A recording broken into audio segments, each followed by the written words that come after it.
la Eucaristía para recibir los cónyuges no católicos la Eucaristía. A partir de ahí surge un texto que es programático, paradigmático de este tema de la hospitalidad eucarística, que se llama del conflicto a la comunión, Eucaristía para todos.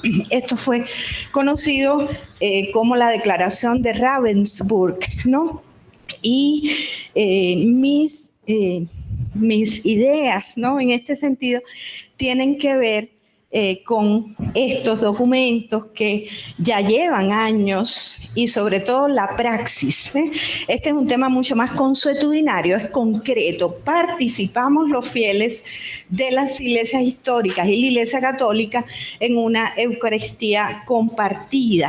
Por supuesto, desde las convicciones de la afirmación de una fe que nos une. Vamos a ver en qué en concreto está pensada esta dimensión de la fe. Bueno, el sacramento eucarístico es el sacramento de la unidad. Lo encontramos en San Agustín cuando habla del sacramento de la Eucaristía como el vínculo de la unidad y el vínculo de la caridad. Por su parte, Santo Tomás de Aquino, también en la Suma Teológica, habla del sacramentum ecclesiae unitatis, el sacramento de la unidad de la Iglesia, y en ese sentido el cardenal Walter Kaspar, que es uno de los paladines del ecumenismo, históricamente hablando, dentro de la Iglesia Católica, nos va a decir, y cito: para ellos, Santo Tomás y los padres de la Iglesia, no es lo mismo la presencia de Cristo en la Eucaristía. Esta es para ellos una verdad entre la que ellos señalan como la res et sacramentum, la cosa y el sacramento. Es decir, una cosa la cual es por otra parte signo, esto remite a la verdadera cosa. Esta verdadera cosa de la Eucaristía es la unidad de la Iglesia. La unidad de la Iglesia, la res, la cosa, el sentido propio de la Eucaristía. Fin de la cita. Apunta el cardenal Kaspar, ¿verdad?, a entender no en comprensiones individualistas, parcializadas y confesionales, unilaterales de la Eucaristía, sino también eso que es evidente hoy para nosotros, que es el compartir un mismo bautismo, una misma fe, un solo Señor Jesucristo y la comprensión de un único e indiviso cuerpo de Cristo. Eso que la Lumen Gentium, en el numeral, el padre Raúl hoy mencionaba el numeral 13, a mí me encanta el 8 también, la única Iglesia de Cristo, la cual subsiste en la Iglesia Católica, pero no limita, no excluye, ¿verdad?, el resto de las tradiciones. No solo es imposible sin la Eucaristía, ¿verdad?, adecuadamente, que esa comunión, hacer presente a la Iglesia. La Iglesia se hace presente cuando celebramos esa comunicación de los fieles. Comunión significa ese encuentro del ser humano con Dios en una concordancia de voluntades, y esto está presente en la experiencia eucarística, que es la invitación que hacemos a compartir el misterio, a compartir la vida de Dios. Y en ese sentido, no solo es la Eucaristía la posibilidad de experimentar a Dios presente en el pan y el vino de la Eucaristía, sino también la experiencia de Dios con nosotros, ¿no? En este sentido, en la verticalidad y en la horizontalidad de la comunión. Por tanto, la comunión eucarística no puede ser reductible, y esto hace parte de la teología sacramental contemporánea post-Vaticano II, a la experiencia del rito mismo de comulgar como asunción simplificada de toda la acción de recibir la comunión de Dios. Dios mismo se hace presente en todo el sacramento como presencia y relación en la asamblea de los creyentes. Esto es la Eucaristía, su ser signo de comunión, de plenificación del sentido de la koinonía, tanto objetiva como subjetiva, de la comunión con Dios y de la comunión entre los bautizados. No puede ser la Eucaristía reducida a una visión estructural e institucional, sino un modo de ser iglesia. El sino de la sinodalidad ha apuntado también a esta visión de comunión, de pueblo de Dios, que bebe también sus raíces, las hunde en la Cajal Yahvé, el pueblo de Dios en el Antiguo Testamento. Esa comunión de Cristo está en las cartas, es la expresión paulina, por supuesto, y eso nos lleva a pensar la particular comprensión de la pertenencia a las eclesialidades locales, ¿verdad? Allí donde se realiza la Eucaristía. Y el Concilio Vaticano II, sobre todo, hay dos constituciones, ¿verdad? La Sacrosanctum Concilium, que es sobre la liturgia, pero sobre todo la eclesiológica, la Lumen Gentium, y propone esa articulación entre lo particular de ser comunión, de ser iglesia viva, iglesia que participa de la Eucaristía, y de lo universal. Comunidad, coinonía, iglesia y comunión como sacramento. Estos elementos están, por supuesto, también evidenciados en Unitatis Redintegratio, en el directorio ecuménico. ¿Cuál es la comprensión común de la Eucaristía, este sacramento de la unidad en las iglesias? Y voy a referirme únicamente a las iglesias históricas, luterana y anglicana. La iglesia ortodoxa tiene una comprensión eclesiológica más particular. Andrés Mauricio después me puede corregir, pero tiene que ver con la presencia del obispo, ¿verdad? Y la comunidad que atiende concretamente. Es decir, es una perspectiva eclesiológica, por tanto, no está buscando en este momento la intercomunión como sí se lo está planteando la Iglesia Católica con estas dos ramas de la Iglesia protestante. El tema aparece en el texto del Consejo para la Promoción de la Unidad, que se llama Del conflicto a la comunión. Y tendríamos que hablar que el ecumenismo, entonces, recordar, no versa sobre la conversión, esa conversión ecuménica de la que hemos hablado en este espacio. No es la conversión de unos a otros, ni de unos por otros, todavía menos. Es la conversión de todos a Jesucristo. ¿Cómo nos ubicamos en ese núcleo matricial común que es la fe, el bautismo, ¿verdad? Nuestros credos comunes. No podemos seguir pensando que el tema eucarístico tiene que ver únicamente o que prima la transubstanciación, la consubstanciación, o sea, el carácter oblativo, la presencia real o no de Cristo. Este es un tema obviamente que hay que tomarlo en serio, pero entender este texto trabaja del conflicto a la comunión como en las tradiciones luteranas y por supuesto también en la anglicana hay una comprensión de la communicatio idiomaticum, ¿verdad? De ese intercambio de propiedades, pero centrada en la presencia real de Cristo. Lutero entendió la Eucaristía como esta visión, el término que utilizó es testamentum, que significa la institución, y eso significa también una promesa de gracia y de perdón de pecados. Por supuesto, después con las disputas con Ulrico Zwinglio, enfatizó que su creencia de que Cristo se da por sí mismo, su cuerpo y su sangre, y que están presentes de forma real. La fe no hace presente a Cristo, Cristo es mismo quien se da en su cuerpo y en su sangre a los comulgantes, sean ellos que crean o no en ello. Esta es una frase importante que recalca, que resalta el documento del conflicto a la comunión. Y voy a citar el texto en concreto. Lutero entendía que el cuerpo y la sangre de Cristo estaban presentes en, con y bajo las especies de pan y vino.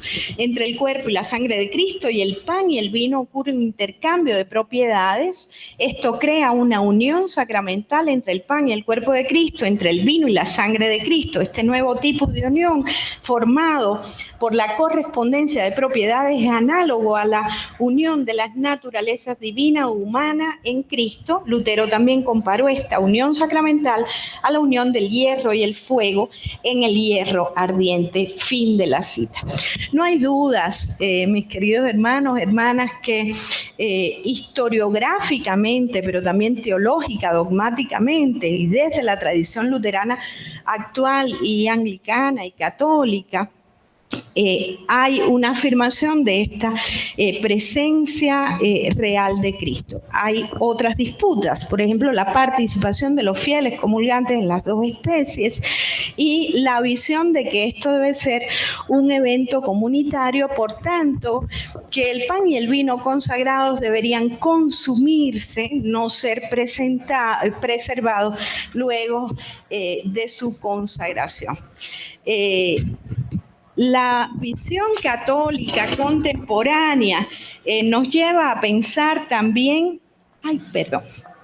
en los cuestionamientos desde la teología post-vaticana del carácter oblativo de la misa. Hay muchísima discusión sobre esta perspectiva de lo sacrificial, superando visiones reduccionistas, ¿verdad?, veterotestamentarias, a entender el sacrificio en ese sentido, y mucho más una anamnética, una perspectiva de transignificación como la de Edward Schillebeeckx, también presente en el concilio, ¿verdad?, dominico, teólogo dominico, y que habla de la anamnesis como ese recuerdo real, ¿verdad?, anamnética, como volver a vivir, experienciar, gracias, a lo que ha aportado la investigación teológica dogmática de los últimos años. Voy a avanzar un poquito más hacia adelante. Sí, gracias. En la discusión concreta de estos documentos hacia la plena comunión, lo que se evita es utilizar términos de tipo metafísico, ¿no? En la dogmática cristiana, transustanciación o consubstanciación, la propuesta de Schillebeeckx concreta, la transignificación, apunta en este sentido. En el sacramento de la Cena del Señor, es verdadero Dios, verdadero hombre, está presente total y enteramente el cuerpo y la sangre de Cristo, pero no nos quedemos o se evita utilizar una especie de traslape de una concepción que fue meramente pascual, es decir, aquello que ocurrió en la Cena del Señor, en la última cena, lo que se estaba celebrando era la Pascua judía, y reorganizar la visión cristiana, ¿verdad? Y además quedarnos en el escolástico y escolástica tardía, en términos metafísicos, ha resultado tremendamente lamentable para la vida de la Iglesia. No podemos celebrar la unidad, nos afirma la declaración conjunta sobre la doctrina de la justificación, también firmada y que ya tiene más de 30 años entre luteranos y católicos. No podemos celebrar esta unidad hasta que no recibamos y participemos conjuntamente de esa comunión de mesa, de ese don recibido, ¿verdad?, de Cristo para la edificación de su cuerpo, y que, como decían los padres de la Iglesia, ¿verdad?, apunta a esa verdadera expresión de la unidad por Él, con Él y en Él.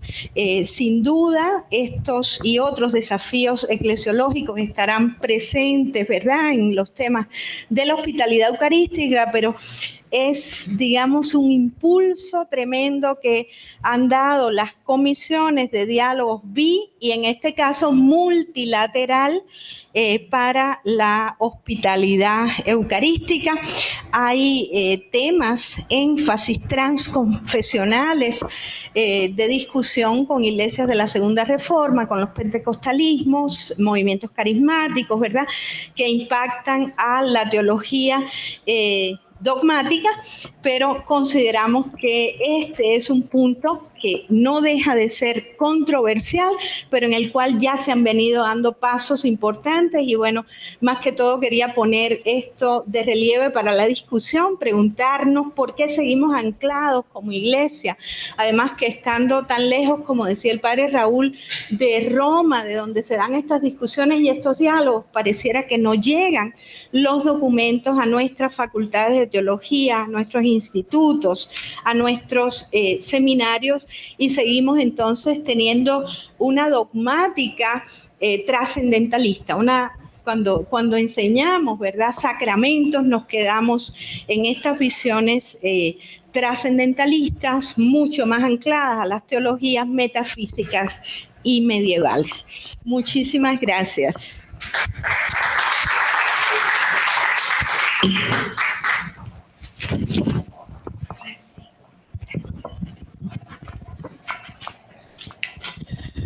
Muy bien, ahorita invitamos al profesor Andrés Mauricio Quevedo Rodríguez.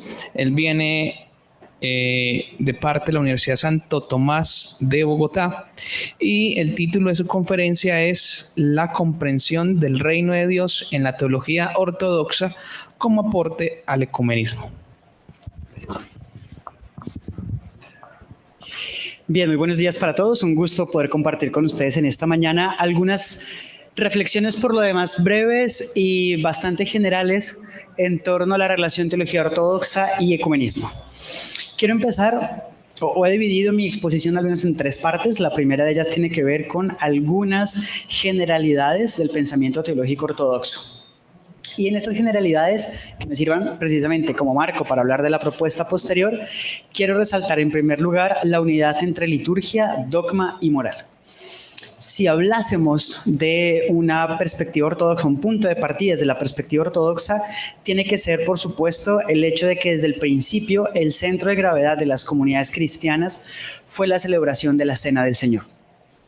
Antes del Concilio de Nicea no conocemos una estructura distinta a la celebración eucarística en lo que llamaríamos iglesias locales. Y esta realidad se va a institucionalizar rápidamente hasta tal punto que en Oriente las liturgias se van a consolidar o se van a cristalizar alrededor de dos padres, Juan Crisóstomo y Basilio Magno. Son las liturgias que actualmente tenemos. Si bien es cierto, la referencia a ellos es meramente anecdótica, casi que legendaria, también lo es que anclar las liturgias a Juan Crisóstomo y a Basilio Magno respectivamente implica entender que la liturgia ortodoxa nace en un contexto patrístico y bebe de la mentalidad patrística, más allá de quién fue el autor, que, insisto, no pudieron haber sido ellos claramente, pero sí entendemos que entonces la liturgia tiene al menos un carácter monástico, por lo tanto son liturgias largas, repetitivas, que representan o que tienen mucho lo simbólico, un carácter teológico, dado que sus textos mantienen la relación con los textos teológicos magisteriales de la época, y en síntesis una lógica distinta. No es una liturgia pensada pastoralmente, si lo queremos decir en términos actuales, ¿no? de que la gente entienda, por decirlo así, para la gente de hoy, pero sí para la mentalidad de la época. Pero además entendemos también que en esta relación se encuentra la función del dogma, no tanto como un centro a través del cual se explica o se describe el famoso dato revelado, porque de hecho no tenemos esta lógica del dato revelado. El dogma no tiene que ver con un dato revelado, sino que más bien es un punto de llegada de la reflexión de la comunidad creyente. Si vamos a la patrística, es claro que la historia de los dogmas estuvo absolutamente atropellada, que tuvo muchos momentos de discusión, cuestiones políticas, en fin, o sea que no es el dato que cae del cielo y que llegó a los concilios de una manera limpia y diáfana, sino que más bien es una concepción que va evolucionando, que va creciendo y que se va transformando también a lo largo del tiempo. Pero el dogma es importante en cuanto que es la tematización de aquello que se celebra en la liturgia. Por lo tanto, hay una relación tan grande que, de la misma forma que no podemos saber qué fue primero, si el huevo o la gallina, tendríamos aquí decir lo mismo. No sabemos qué fue primero, dogma o liturgia, porque se reza aquello que se cree o se celebra, aquello que se cree y se cree aquello que se celebra. Es una relación profunda entre ambas cosas. Y lo interesante del asunto es que la definición del dogma es un límite para los creyentes, pero no es una camisa de fuerza. Es decir, el dogma en última se entiende más como la proclamación de la experiencia creyente, un mínimo a través del cual nos encontramos, pero no quiere decir que sea solo una cosa inamovible. Y en tercer lugar nos encontramos con, o dentro de este esquema por lo menos, de dogma, liturgia y la moral. Entonces, si rezamos lo que creemos y creemos lo que rezamos, habremos de vivirlo forzosamente. Es decir, la moral se desprende forzosamente tanto de la dogmática como de la liturgia, y por eso para la Iglesia Ortodoxa la cuestión de la, entre comillas, herejía, la mal llamada herejía, los pensamientos heterodoxos, no es un tema de carácter conceptual. O sea, no es que haya que ponernos de acuerdo en conceptos y en ideas que no tienen que ver con nosotros, sino que más bien está relacionado con la práctica misma. Si no creemos lo mismo, vamos a vivir diferente. Es un poco la idea moral. Y en esta concepción moral entra sin lugar a dudas el concepto de transfiguración. Tanto en la liturgia eucarística como en las distintas expresiones litúrgicas sacramentales, en general siempre se habla de la transfiguración, ¿no?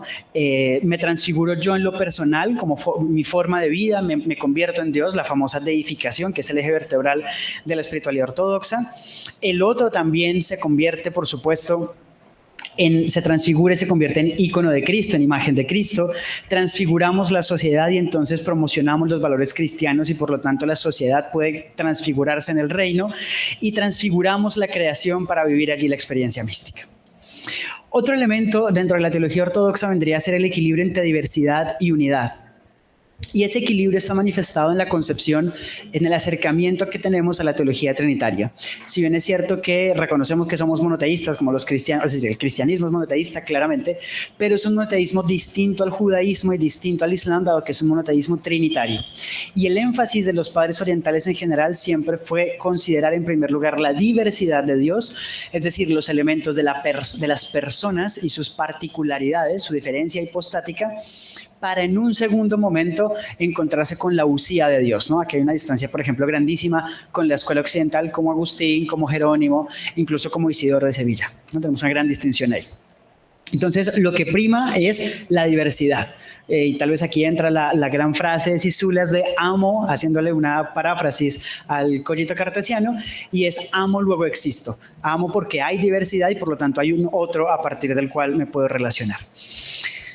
En este balance de la diversidad y la comunión también está la eclesiología eucarística, a la que hacía referencia la profesora Loida, y esto tiene un anclaje ya desde Ignacio de Antioquía, y luego lo vamos a ver en general en los padres, y es que el concepto de catolicidad presente en el credo, la nota de catolicidad, se expresa no en una perspectiva geográfica. La Iglesia no es católica en cuanto que sea universal, o sea, en cuanto que esté en todo lado, sino que es plena. Y cuando se le pregunta a los capadocios en dónde es la iglesia plena, ellos responderán en donde se celebra la Eucaristía. Donde hay un obispo con su presbiterio y con su comunidad celebrando la Eucaristía, allí es la iglesia plena.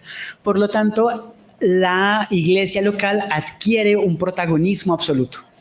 No es una iglesia universalista, y por eso hay tantos choques con Occidente en temas del primado, como lo hablaba el padre ahora en la mañana, la primera parte de la mañana, sino que hablamos más bien del protagonismo que tiene la iglesia local, protagonismo y de lo particular. Y esto permitirá entonces que tengamos una estructura sinodal que se expresa entre las iglesias nacionales, ¿no? Por eso tenemos patriarcados y no hay un primado sobre ellos, pero se expresa en la diócesis, en donde quien manda, o quien regula, o quien organiza la diócesis es el sínodo diocesano, pero incluso en las parroquias, en donde no es el párroco el protagonista, sino es el consejo parroquial. Es decir, todas nuestras estructuras, al menos en la idea, ya habrá que ver en la práctica, pero al menos en la idea tenemos esta estructura de carácter sinodal, en donde es el pueblo, es la comunidad, es el sínodo, la reunión, quien orienta la vida de la iglesia. Y un tercer elemento es la experiencia mística y el apofatismo, entendiendo mística no como una experiencia sobrenatural, cargada de dones y visiones o milagros o cosas por el estilo, sino simple entre comillas y sencillamente, como la experiencia cotidiana y permanente de Dios. Ayer en una de las ponencias se hacía referencia también a El peregrino ruso, que tal vez como el clásico de la espiritualidad ortodoxa, y El peregrino en últimas es una muestra de toda una tradición que tiene que ver con esto, con una experiencia permanente de Dios que se manifiesta, insisto, no en una mística sobrenatural, sino en una mística eclesial. Una mística basada en la liturgia, en la oración, en la ascesis, en la vida, en la sociedad, ¿no? Y esto implica además que hay una profunda relación con el pensamiento apofático, que es una opción por hablar de Dios a partir de lo que Dios no es y respetar la dimensión de misterio. Es un poco la idea del apofatismo, que le pone límites al discurso teológico. Y aquí basta nombrar los discursos teológicos de Gregorio Nacianceno, en donde dice, cuidado, los teólogos tienen la tendencia a definir, a hacer Wikipedia de la experiencia de Dios, y no puede hacer eso, tiene que ser una apertura al misterio. Y por otro lado, Gregorio de Niza, que nos recordará Sobre la vida de Moisés, como el conocimiento de Dios siempre es un conocimiento a oscuras, ¿no? Y viene todos estos oxímoron y todas estas ambivalencias de entre más conozco de Dios, más desconozco, entre más me acerco, más lejos, entre más luz encuentro, más oscuridad tengo. Con esto paso entonces al reino de Dios en la teología ortodoxa, afirmando que el reino de Dios es una realidad que tiene al menos 4 características. La primera de ellas es el reino de Dios como realidad terapéutica. Los padres de la Iglesia en general entienden que el ser humano está enfermo, es el punto de partida de ellos, ¿no?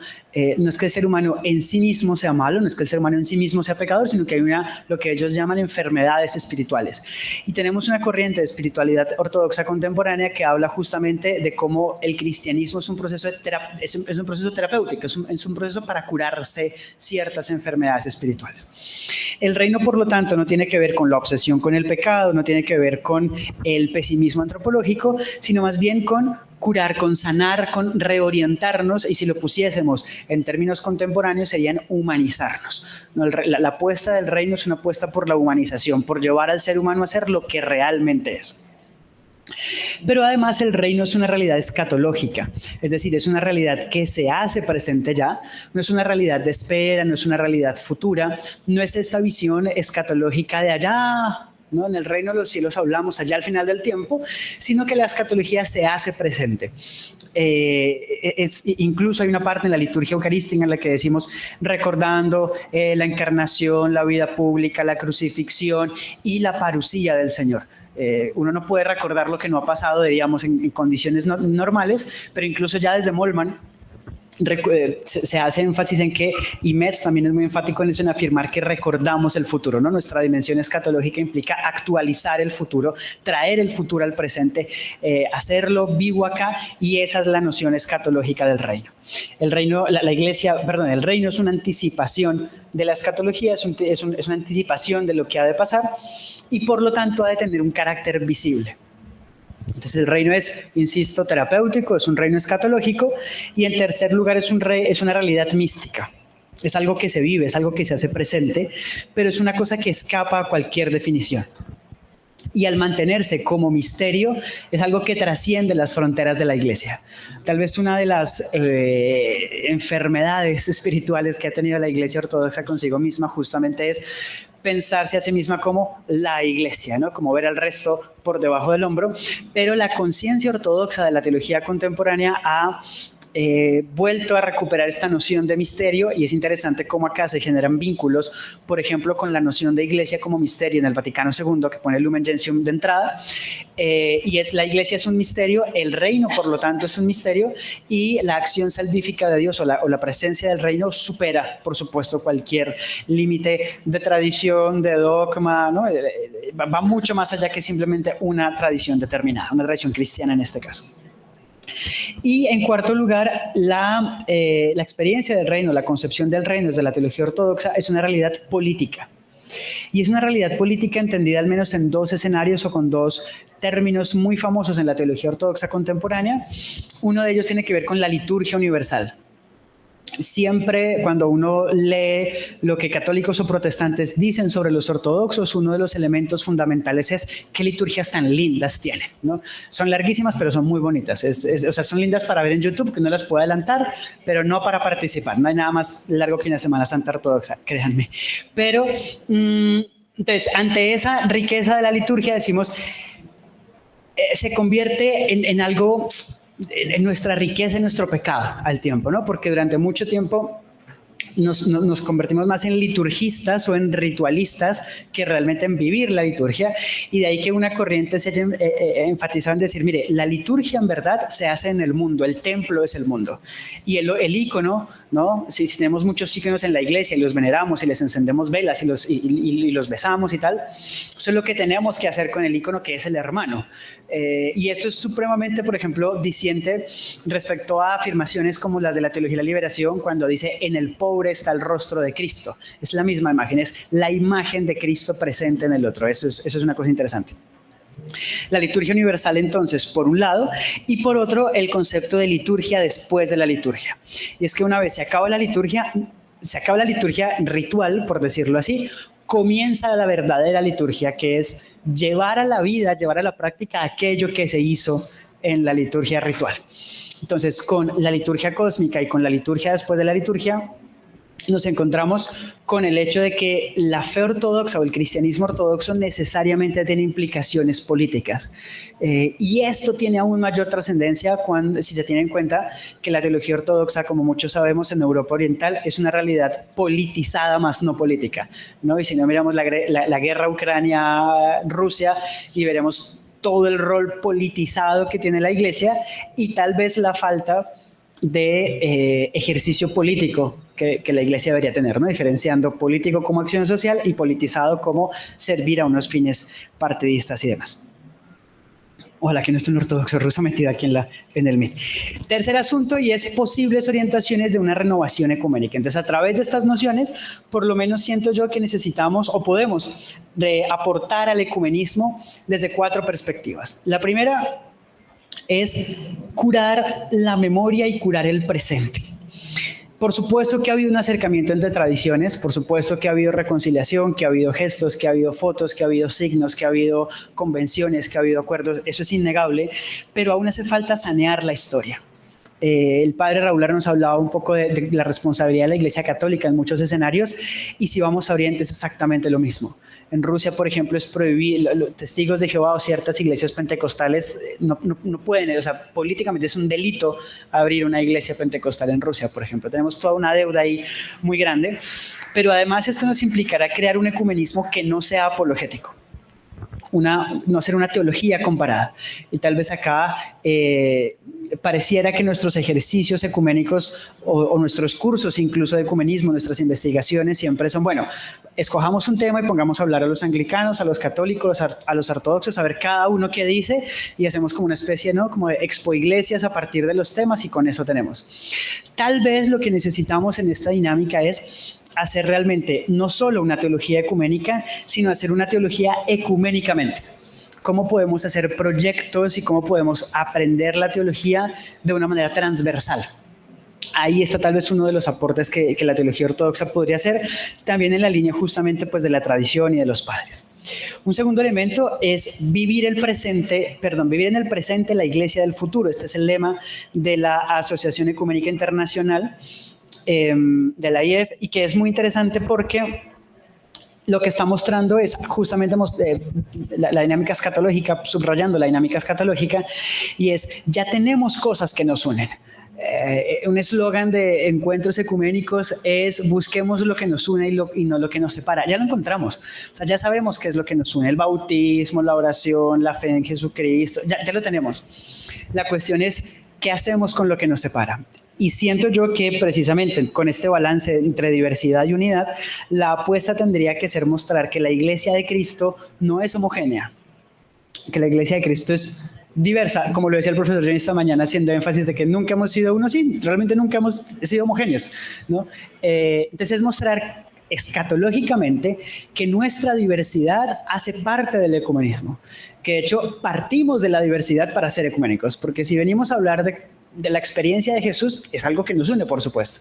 Pero lo interesante de ver es cuáles son nuestras énfasis, qué es lo que nos diferencia, lo que nos hace ser distintos.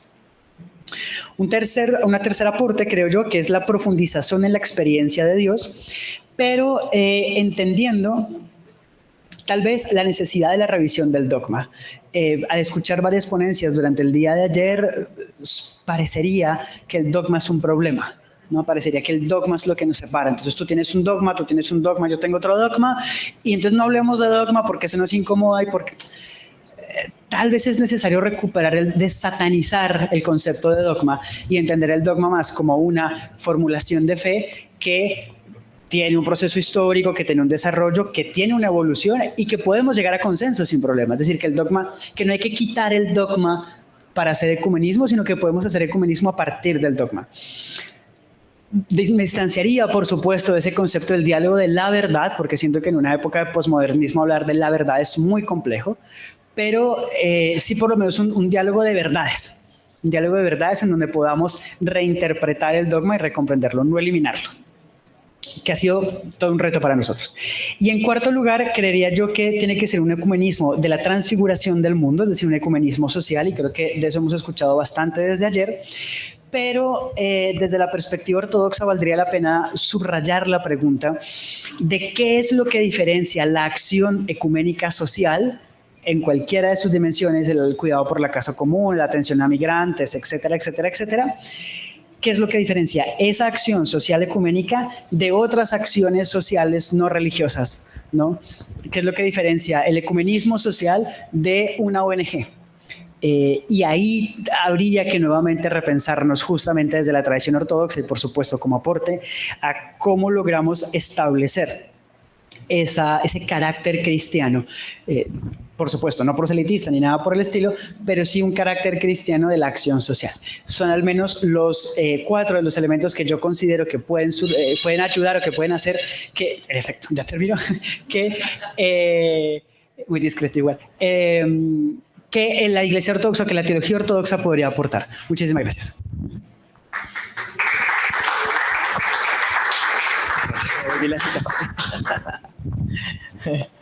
Muy bien, vamos entonces ahora a escuchar al profesor Carlos Alfredo Pareja Ibarra.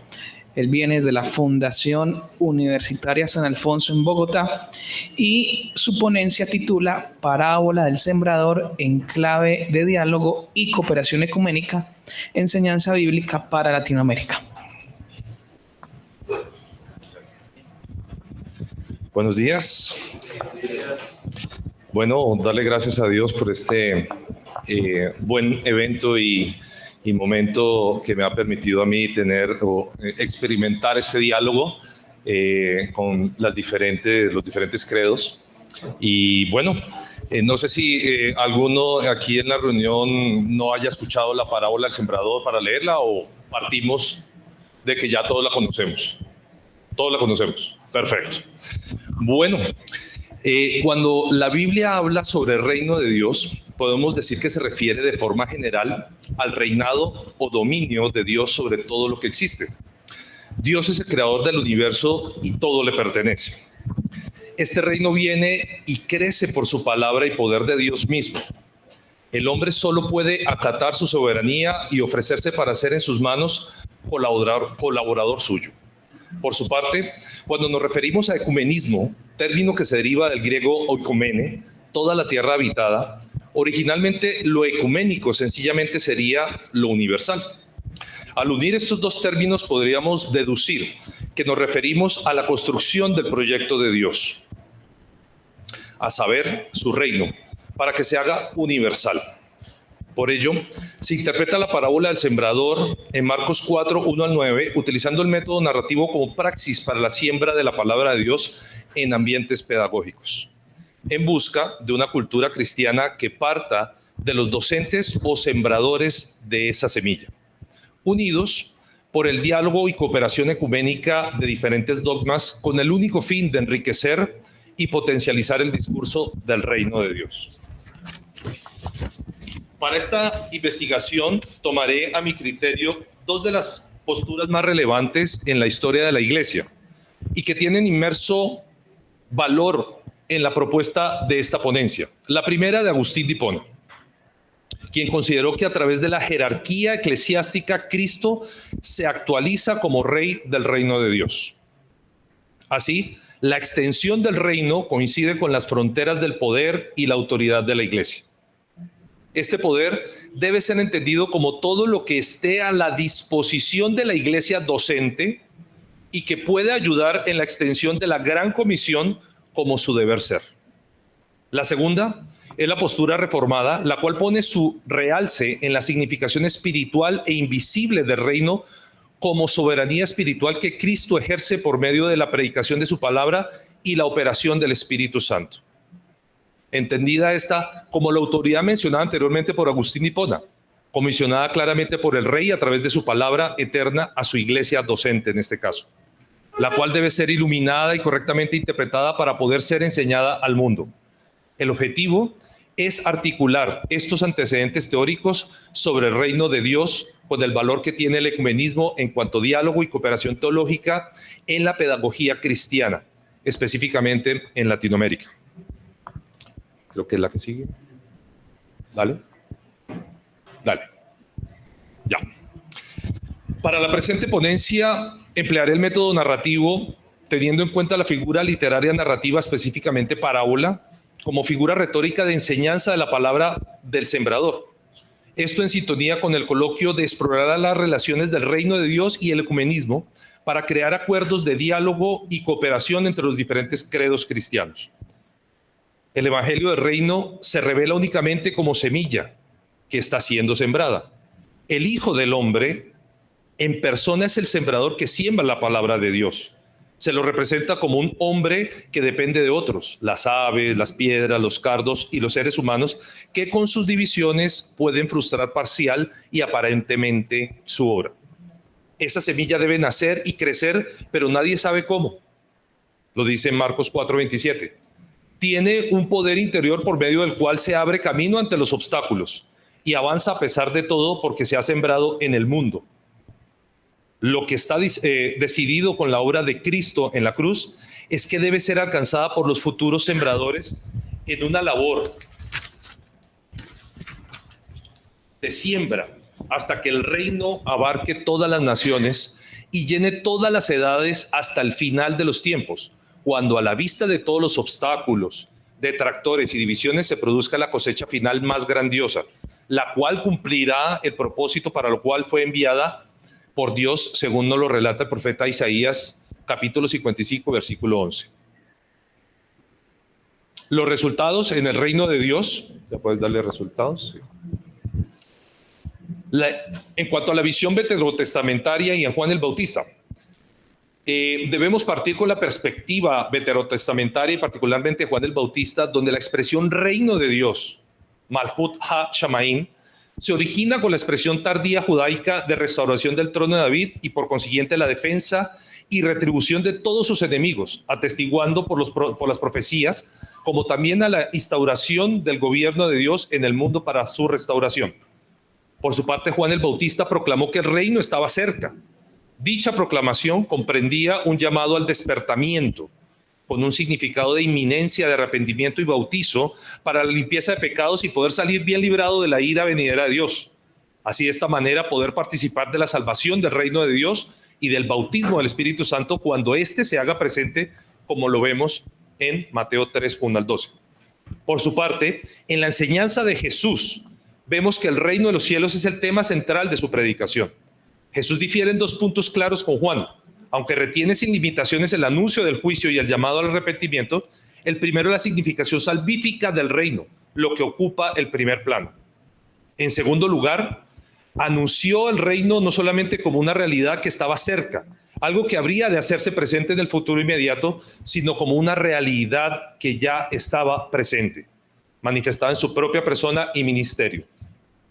Así el reino se hizo presente en él y con él. En la misma proclamación de su evangelio se inaugura el reino. Ecumenismo. Creo que es más adelante. Ahí. Como mencioné al inicio de la ponencia, el término se deriva del griego oikomene, toda la tierra habitada. Luego, originalmente lo ecuménico es sencillamente lo universal. En este sentido, que se habla de las dos grandes concilios de la Iglesia durante los primeros siglos, tales como el de Nicea en el 325, como lo habló el Padre hoy por la mañana, como concilio ecuménico.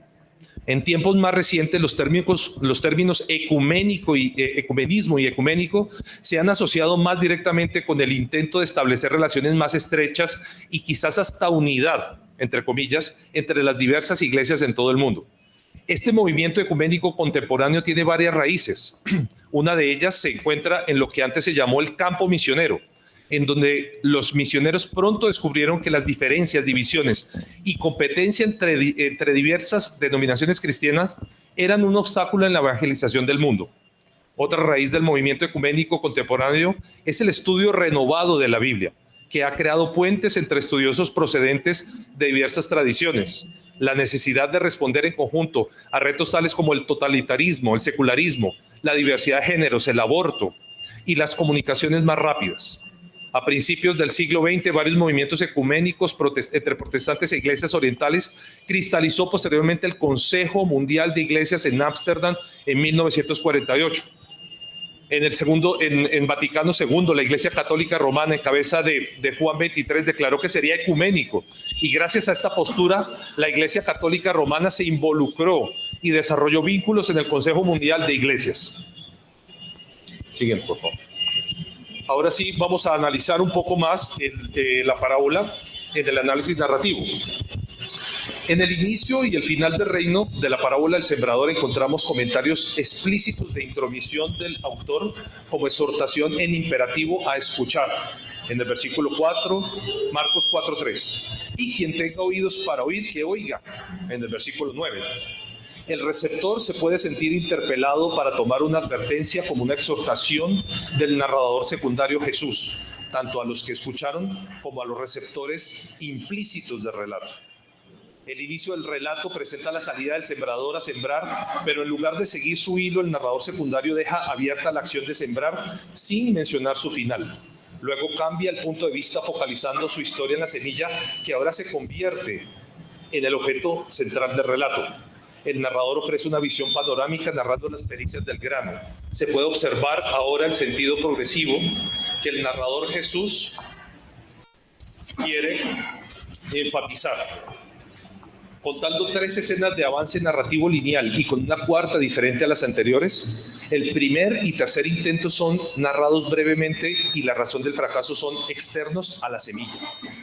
El narrador describe la segunda escena más larga y desarrollada, añadiendo una explicación sin una evaluación explícita. El narrador describe el obstáculo con mayor detenimiento, narrado de forma gradual y progresiva. La narración no juzga ni evalúa, solo narra, describiendo los hechos desde un punto de vista externo. En esta perspectiva, el camino de la semilla del primer al tercer intento es conflictivo y progresivo. El símbolo de este relato muestra la visión de la semilla tanto optimista como realista, refiriéndose al reino de Dios y a la vida corriente. Podemos percibir implícita la categoría dentro y fuera con los elementos externos e internos del relato. No se observa explícitamente la reacción del sembrador, pero implícitamente el oyente y receptor perciben su actitud tenaz, confiada y exagerada en la semilla, en la tierra y en su misma acción, sin medir los intentos por los resultados. El sembrador y el narrador no controlan el proceso. Este último solo observa y describe lo que ve. El narrador, por último, habla de una porción de semilla que cae en un terreno adecuado y el oyente o receptor espera que termine victorioso el proceso, según la lógica de las 3 etapas que lo precede, pero el final desborda todas las expectativas. El narrador utiliza una hipérbole para impactar a su audiencia, rompiendo con toda lógica antes vista. La ausencia de control descrita anteriormente sugiere un aprendizaje diferente. Para entender la parábola debemos saber que el nivel es de metáfora y que el comentario implícito utilizado es de paradoja.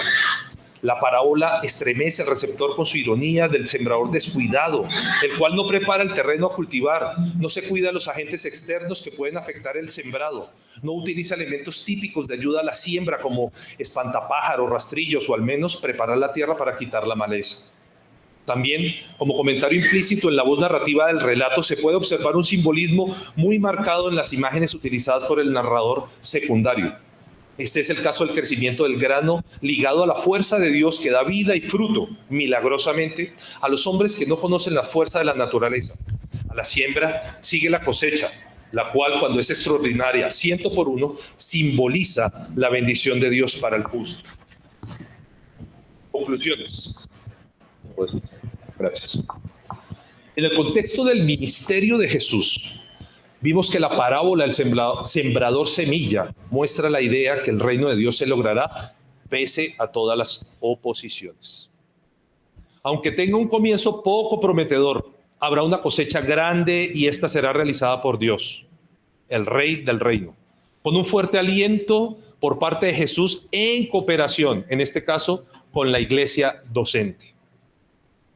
Esto nos anima frente a un panorama de América Latina sumida en desigualdades, violencia y una iglesia dividida por dogmas irreconciliables.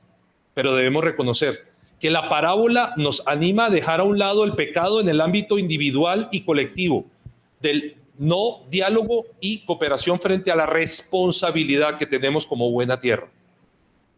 Ante esta situación hay dos problemáticas que quiero plantear para una discusión responsable que nos lleve a reflexionar en pro de la unión entre hermanos con un mismo fin, en este caso, hacer reino.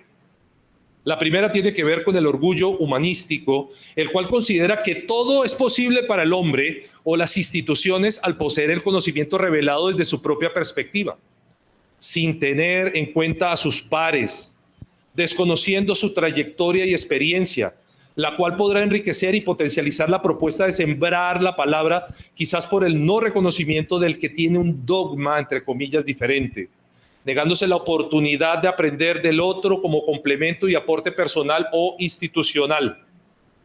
El orgullo humanístico pregona que los males sociales pueden eliminarse por los esfuerzos egoístas humanos.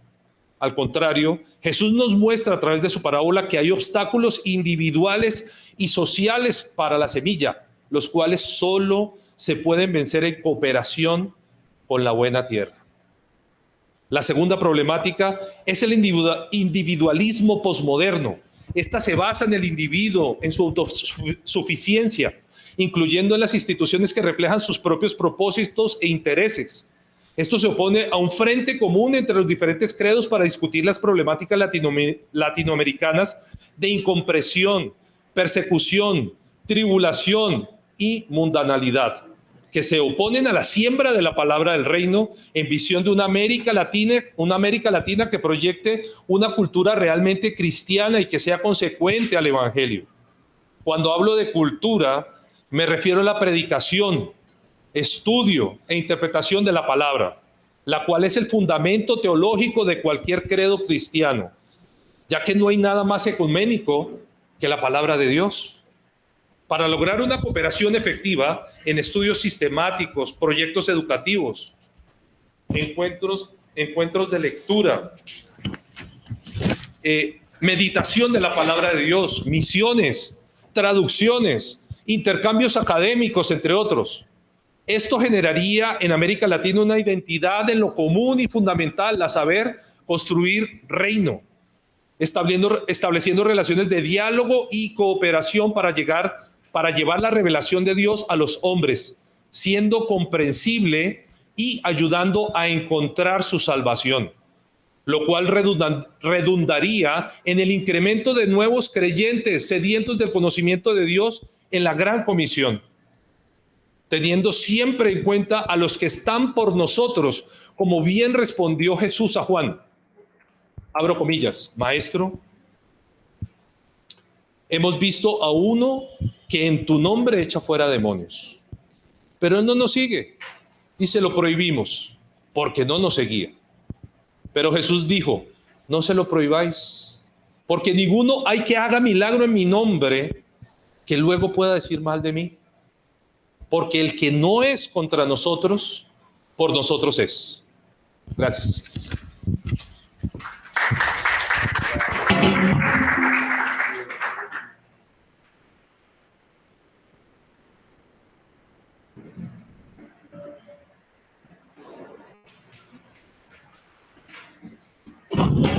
Muy bien, antes de darle el paso a la siguiente ponencia, nos piden que a las 12 del día estemos en la plenaria en la capilla. Por lo tanto, pues para que podamos cumplir, la idea es que esta ponencia tenga 15 minutos de presentación. ¿Listo? Entonces le damos paso a Andrés Felipe Tovar Díaz. Él es estudiante, pero tengo entendido que eres estudiante de la Javeriana de Cali, ¿cierto? Ok. Y su ponencia titula Somos rebaño del mismo pastor, trigo del mismo sembrador. Muchas gracias. En el contexto ecuménico siempre van a haber distintas interpretaciones del reino y de lo que entendemos por fe y por Dios. Pero para entender un poco la separación que se ha dado a lo largo de la historia y la necesidad de que naciera el ecumenismo, debemos observar nuestros hermanos mayores en la fe, los judíos, ya que ellos fueron el pueblo escogido por Dios. Son ellos los que tuvieron su manifestación teofánica, puesto que no habría manera alguna de que el mundo supiera o conociera la existencia de Dios, a menos que Él mismo, desde un acto de amor, decidiera mostrarse y revelarse, manifestándose en una época concreta de la humanidad a un pueblo con una historia y un contexto específico.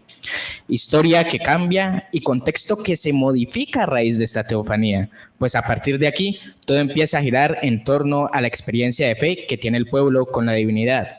Pero no podemos olvidar que es un pueblo compuesto por distintas personas y que cada experiencia de fe es única e inigualable, además de estar íntimamente relacionada con los acontecimientos y los sucesos históricos de la época. Es así como, a pesar de que fue un mismo Dios que se manifestó a un mismo pueblo, adquirió distintos nombres e interpretaciones que iban muy de la mano con el contexto que vivía, gozaba o sufría el pueblo judío al momento de su encuentro. Voy a dar alguno de esos nombres, su etimología y su contexto histórico para después proceder a entender cómo entendemos el ecumenismo hoy. Recordemos que, como nos los menciona el doctor Ramón Gelart, antes de la revelación el pueblo judío era politeísta y atribuía un nombre a cada dios. Es importante entender esto, ya que posteriormente, de su paso del politeísmo al monoteísmo, el dios al que declaran fidelidad es visto o adopta varios nombres de los dioses que adoraban antes de la teofanía. Entre los semitas noroccidentales, él era el nombre de un dios particular, traducido al griego como Elí. La raíz de Il correspondía a apelativos semíticos muy conocidos como la palabra original semita para Dios. En ciertas religiones, el apelativo Il, traducido directamente como Dios, se refería al dios sumerio Anu. Con el mismo apelativo Il se designaba al dios de los cereales Dagán, que era dios de los amorreos y de los filisteos. En representación del dios El se han encontrado en las ruinas de la Biblioteca Real de Ebla, en el Tecmarí, Siria, en el 2300 a.C. En algún momento de la historia pudo haber sido un dios del desierto. Por lo general, se representa como un toro con o sin alas. También recibía el nombre de Eloá o Elá, que en árabe dio nombre al dios que conocen como Alá. Algunos autores consideran que la palabra también pudo haber sido usada como determinativo antepuesto a los nombres de diversas divinidades. En la Biblia hebrea este uso parece habitual. El Elyon, Dios altísimo; el Roy, Dios me ve; el Shaddai, Dios todopoderoso, Dios de la montaña; el Olam, Dios eterno, entre otros. Eloá, etimológicamente no tiene nada que ver con él. Es posible que sea singular o dual de Elohim. Aparece más de 70 veces en la Biblia hebrea, sobre todo en los pasajes poéticos y en Deuteronomio 32:15-1. Se desconoce de dónde proviene el significado de la palabra. Por lo general se acepta que está emparentado lingüísticamente con el nombre para designar a la divinidad árabe Ilá, en singular un dios, en oposición a Alá, que significa el dios, y en arameo en la Biblia aparece como Elá, de forma singular, y se usa 6 veces para designar divinidades paganas. Aparece en Corintios 32:15, en Daniel 11:8, aunque en la mayoría de los casos se utiliza el nombre para designar al Dios de Israel. Vamos a pasar a uno de los más importantes y los más conocidos, que es Elohim, que es una palabra hebrea de la cual muchos eruditos judíos y cristianos dicen que sería el plural majestático o superlativo de Dios. Es el plural de El o Elí, o posiblemente de Eloá. La palabra aparece en el primer versículo de Génesis. En el principio, Dios, Elohim, creó el cielo y la tierra.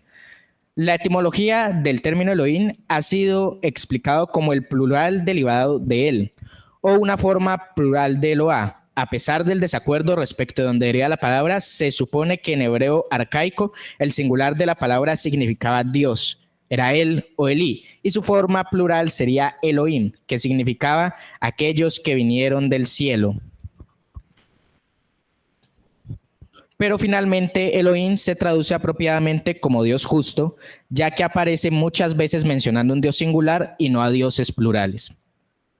Los hebreos utilizaron distintos términos para referirse a la divinidad. Por ejemplo, Elim aparece 9 veces en la Biblia hebrea. Eloá 57 veces, Elí 226 veces, Elohim 2570 veces, pero la palabra más usada es sin duda Yahvé, que aparece 6828 veces. Sin duda alguna, esta palabra es la que los israelitas y más tarde el pueblo judío han adoptado como el nombre de Dios por excelencia, hasta el punto de que el nombre de Jesús es un nombre teóforo que alude a Yahvé. Y sus variantes conjeturales, Yahweh, Yahvé, Yah o Yahvé.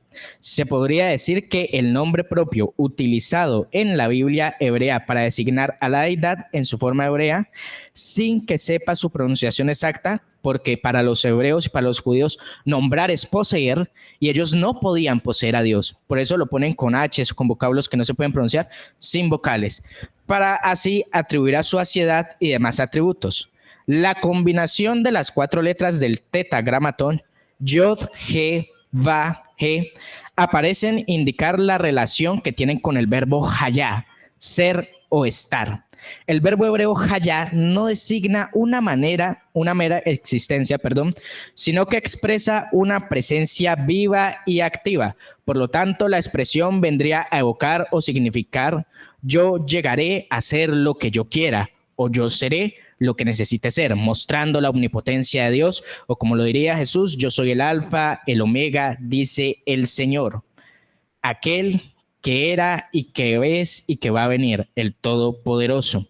Ahora bien, el verbo hebreo hayá está emparentado con heye, que no significa simplemente ser, sino llegar a ser, y por lo tanto, en el significado de Yahvé, invita a pensar que se trata de una combinación de las formas del pasado perfecto Hi, que traduce como el pasado el que fue, el participio Jove, que traduce como el presente él es, e imperfecto Shiwe, que traduce como el futuro él será. Es decir, Yahvé, yo soy el que era, el que es y el que será.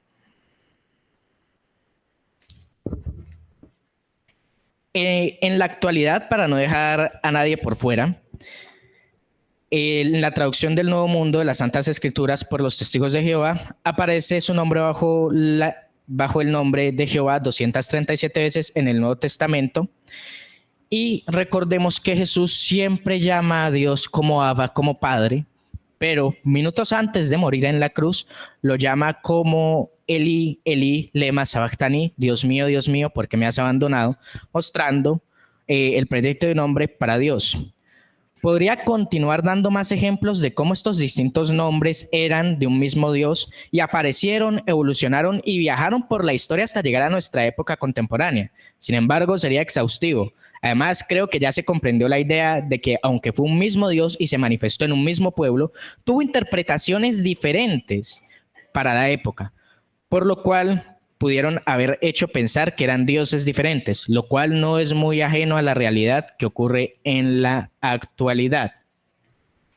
Como seres humanos, psicológicamente hablando, tenemos 2 características muy particulares, opuestas entre sí y irónicamente complementarias, que son la diferenciación y la identificación. Cuando nos identificamos con algo, con alguien, con un ideal que tomamos como verdad, tenemos una tendencia a diferenciarnos de los demás, bien sea desde un sentido ideológico, experiencial o analítico. Si, por ejemplo, inicialmente existieran únicamente dos seres humanos que hubieran compartido con un mismo Dios y hayan convivido con él durante un tiempo extenso, cada uno de ellos tendría una experiencia de fe diferente al momento de hablar, compartir o predicar sobre este Dios. Cada uno lo haría imbuido en su toque de humanidad, un toque particular que nos diferencia a cada uno de nosotros, y con el paso del tiempo crearía visiones muy distintas de este mismo Dios entre sus receptores. Es importante tener esto presente porque ninguno de nosotros compartió vívidamente con Jesús. El encuentro con él es una experiencia de fe, tanto para nosotros, que lo conocimos por medio de relatos, testimonios y las Sagradas Escrituras, como para personas que compartieron con él. Inicialmente tenemos dos experiencias de fe distintas, que son las de los 12 apóstoles. Y después estas se amplían aún más con los evangelios, que son escritos precisamente por comunidades evangélicas evangelizadas, valga la redundancia, y cristianizadas, entre comillas, por Pablo de Tarso, mediante el mensaje salvífico de Jesús. Como lo dijo Joseph Ratzinger, no se comienza a ser cristiano por una decisión ética o una gran idea, sino por el encuentro con un acontecimiento, con una persona que da un nuevo horizonte a la vida y con ello una orientación decisiva. Pero este encuentro no es igual en todos los casos. Cada uno es particular, significativo y está cargado de una experiencia valiosa. Es por esto, por lo que aunque Jesús predica un solo reino, se entiende de formas distintas. Todos los aquí presentes somos cristianos, pero tenemos diversas perspectivas del reino de Dios, como la escatológica, la creencia en el apocalipsis, el arrebatamiento, el final de los tiempos, la mística, el encuentro íntimo con Dios al final de nuestra vida, la configuración de nuestro espíritu con el suyo en la eternidad y perpetuidad del paraíso, donde nos hallaremos en una alabanza sin fin, hasta enfoques quizás un poco más presentes y progresivos, como la edificación del reino de Dios en la tierra o la creación de un nuevo paraíso en la tierra. Y así como hay distintas perspectivas del reino de Dios, hay distintos puntos de vista ideológicos bajo los cuales consideramos que podemos llegar a él. Como lo menciona Adriano Padilla en una clase magistral en el 2023, este año, está la creencia de que nos podemos acercar al reino de Dios por medio de la fe, la cual enmarca la creencia, la adoración y la contemplación. También podemos acercarnos al reino mediante el conocimiento, lo que significa que el cuerpo es templo del Espíritu que mora dentro de nosotros y es así como el reino de Dios habita en cada creyente. Y finalmente, por medio de las obras, lo que quiere decir que el reino de Dios está presente pero debe construirse en la sociedad. Como lo diría Santiago, la fe sin obras es vacía. Diversas religiones acogen una de estas interpretaciones o un poco de todas y tomándolo como verdad tratan de llegar al reino por medio de ellas. En este amplio marco de interpretaciones surge el ecumenismo que busca promover la unidad entre las distintas confesiones cristianas, reconociendo y valorando la diversidad de interpretaciones teológicas. Busca superar las divisiones históricas y doctrinales para lograr una unidad espiritual y colaborativa en la construcción del reino de Dios en la tierra. La interconexión entre el reino de Dios y el ecumenismo se vuelve evidente al considerar cómo estas diferentes interpretaciones evidencian la comprensión y después de un análisis hermenéutico podemos ver que las expresiones concretas de la construcción del reino de Dios en espacios ecuménicos a nivel global son diversas y enriquecedoras. Se destacan iniciativas que promueven la justicia social, la equidad, la promoción de los derechos humanos y la paz. Estas acciones encarnan la esencia de Dios en el mundo contemporáneo y subrayan la importancia de la colaboración ecuménica en la transformación de realidades sociales, culturales y políticas. Es fundamental reconocer que la construcción del reino de Dios va más allá de diferencias doctrinales y enfoques teológicos, convocando a todos los creyentes a colaborar en la construcción de un mundo más justo y amoroso, ya que al fin y al cabo, independientemente de la visión del reino de Dios que se tenga, si pertenecemos a él en cuerpo, si habita dentro de nosotros, Si nos configuramos con Dios mismo, si es un lugar físico o una tierra nueva donde Él gobierne, si es un plano espiritual o de conciencia, o si es la presencia absoluta de Dios en todo momento, absolutamente nada de esto cambia el mensaje de Cristo y el resumen de toda su obra, pasión, muerte y resurrección. El gran propósito de Dios para nosotros: amaos los unos a nosotros, así como yo os he amado. Juan 13:34. Siendo así, esta unidad en la diversidad, basada en un entendimiento profundo del reino de Dios, erigida como un camino esencial para alcanzar este propósito. Para finalizar, si es posible, quiero que nos tomemos de las manos y que sintamos como hermanos y por un momento recordemos y ojalá no olvidemos que somos rebaño del mismo pastor, trigo del mismo sembrador. Muchas gracias.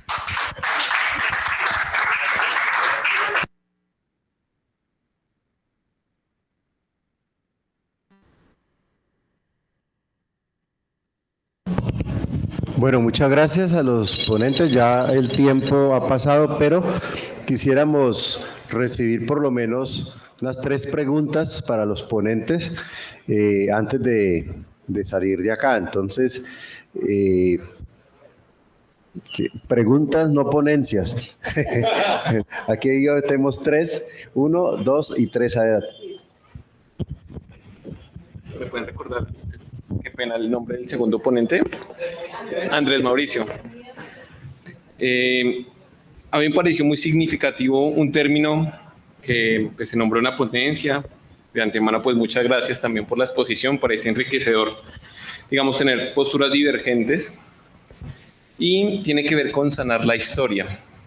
Yo creo que este es un término que no solo apela al tema que hoy nos convoca, sino que tiene un alcance particular e interdisciplinar. Y en ese orden de ideas, yo pienso que si acaso la conciencia de la historia, el reconocimiento del conflicto, no podría ser un camino deconstructivo para resignificar la diferencia. ¿En qué sentido hablo de ello? Claro, hablamos de sanar la historia como si fuera una coyuntura, sin que esto sea una apología a lo que haya tenido lugar en distintos contextos, pero sí marca una diferencia que establece la pauta para el diálogo, para los contextos en los que hoy estamos, y que finalmente también posibilita la relación, como también las rupturas posibles, que tiene consecuencias geopolíticas, como las ha nombrado, y también prácticas. Nombraba un poco sobre los estudios comparados, y yo creo que sigue siendo significativo que existan, porque en el marco de la diferencia, el reconocimiento de la misma es parte de la deconstructividad de estos conflictos, pero la constructividad de lo uno. Entonces, digamos, apelar un poco a esa tradición. Usted hablaba un poco de no satanizarla, y parte de no satanizarla es reconocerla. Y a partir de ello construir o reconocer la unidad que siempre ha estado inherente en nuestra actividad y en nuestra fe. Eso sería.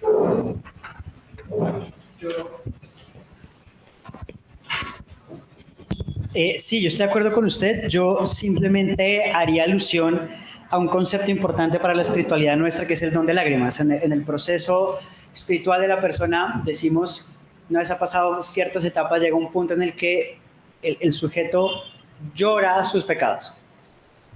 Yo siento que esa idea de llorar sus pecados y de reconocer los errores que he cometido tiene que reproducirse a nivel social, a nivel de colectividad.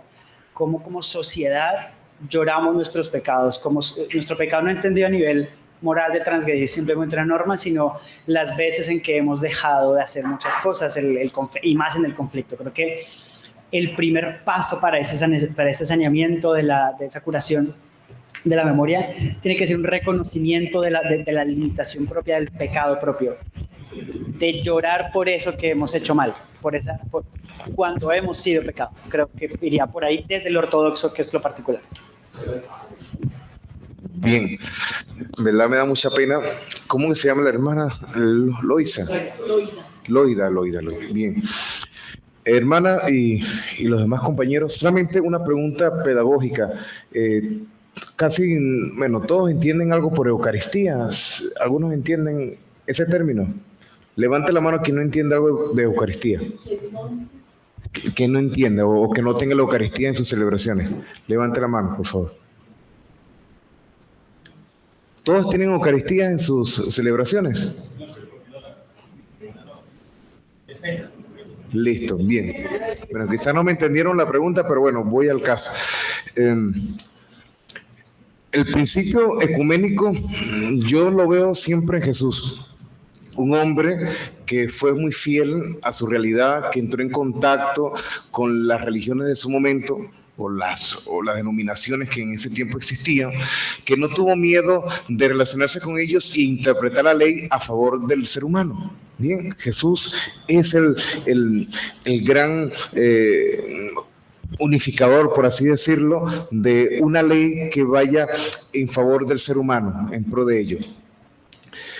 En la Iglesia Católica siempre se nos invita a de que vayamos y compartamos esto que hemos celebrado, es decir, ser pan compartido, vivir la acción de gracia. A mí me entra mucha angustia cada vez que cuando exponemos, presentamos todos los símbolos o los ritos de los cuales hemos construido con tanto aprecio y que verdaderamente es importante y tiene mucho significado para cada uno de nosotros. Eso es cierto. Decir, bueno, rompamos todo eso y cedamos a lo que tenemos para vivir la comunión. A mí me entra como un tipo de tensión en el que a veces pienso, o abrimos las fronteras que nos tienen tan desunidos y empezamos a comulgar con eso, o destruimos todo eso y construimos algo nuevo. Eso es como la tensión en la que me entra. Yo creo que ni lo uno ni lo otro, para ser un poco sincero, ¿sí? Pero sí me invita todo este asunto de las exposiciones y de la misma experiencia de fe que ustedes están exponiendo, es cómo hacer para empezar a construir ¿cómo hacemos para construir una acción que verdaderamente se convierta liberadora y que se parezca más a lo que Jesús hizo? Jesús, cuando pone en marcha su profetismo ecuménico, no lo hace llevando el sacramento de la confesión, ni iba a las casas y vamos a celebrar la Eucaristía. Él inmediatamente iba a celebrar lo que ya él era, ¿sí? Una acción de gracia para todos. Entonces, yo no sé si la hermana desde ese tipo de elementos pudiese responderme para cómo empezar a construir esa unidad, pero desde el estilo Jesús, como él lo hizo, y sabiendo pues que nosotros acá intuimos algo y queremos hacer lazos de hermandad. Sí, muchísimas gracias, Eli, ¿cierto? Ese es el paradigma, la autenticidad del Evangelio de Jesucristo, quien además rompe muchísimas barreras, como tú dices, sociohistóricas, litúrgicas, culturales, que además era una religión, cultura, vinculadas, ¿no? La irrupción en términos del Shabbat, de la visitación del templo, del uso del espacio de la sinagoga, bueno, en fin, todos los grandes temas de las festividades y la religiosidad judía. Ahora, yo creo que tenemos que poner los pies en la tierra en términos de dónde estamos ahora. Nosotros hemos construido una tradición, y no para mal, para bien, en fin, de la autenticidad del Evangelio de Jesucristo nos nutrimos, de su praxis sobre todo y de su discurso, ¿sí? Pero de allá a acá son 2000 años de constructos sobre constructos. Entonces, y ahí yo apelo muchísimo al concilio, también a la Dei Verbum, cómo entender la tradición viva de la Iglesia. Esa es la que el Espíritu Santo va transformando, y que nosotros vamos también, ese creo que es fundamental, creo que era el numeral 3, ¿no? Cómo vamos reconstruyendo acorde a las nuevas comprensiones del momento presente. Juan 23 lo dijo en el inicio también del Concilio Vaticano II, tenemos que seguir para que sea vivo el mensaje, hablando no de los dogmas, hablando de esa tradición que se construye en los lenguajes actuales, decía el Papa Juan 23. Entonces, ahí tenemos esa tensión, ¿sí? Tensión que a veces nosotros construimos y convertimos en conflictiva. No tiene que ser conflictiva, pero la tradición por un lado, eso que nos ata, y la recreación neumática de la fe. Entonces no podemos terminar todo, por eso hay más o menos 3 posturas frente a este tema de la hospitalidad eucarística. Unos dicen es imposible, tenemos demasiado acumulado, si seguimos viendo, no sé, consubstanciación, que es coexisten físicamente el cuerpo y la sangre de Cristo con la sustancia del pan, es eso, pero fíjate que es una discusión metafísica, sigue siendo, ¿verdad? O todo es el pan y el vino desaparecen, ¿no? La transubstanciación. En fin, ¿cómo sostener una posibilidad de abrirnos al otro y la otra, pero que tiene que tener un fundamento dogmático? No jurídico primeramente y no canónico. Nosotros invertimos los órdenes. Primero tenemos la institución. Entonces, gracias, esa es la idea. La idea es buscar la autenticidad del Evangelio de Jesucristo, pero para también transformar o revisar o iluminar la tradición de la iglesia, porque esa tradición tiene que ser viva, no puede ser estática, no puede ser únicamente histórica. Entonces creo que por ahí va el caminar, pero hay más escollos ahí. Si en el ecumenismo decimos hay más cosas que nos unen que las que nos separan, en estos temas ya específicos hay muchas dificultades y escollos. No en la praxis. En la praxis, no sé cuántos de ustedes que sean clérigos preguntan todos los días, ¿es usted bautizado? ¿Es usted católico para dar la Eucaristía? ¿No? Pero, y por supuesto las iglesias protestantes hacen una Santa Cena abierta, ¿no? Es decir, todos y todas estamos invitados, pero ahí tenemos estos problemas, ¿no? El diálogo con la ortodoxia, sí, todavía muy complicado también. En fin, ahí estamos, en esas andamos. Muchas gracias. Bueno, muchas gracias a los ponentes por su aporte en esta sesión. Entonces ahora podemos trasladarnos a la capilla para la sesión plenaria.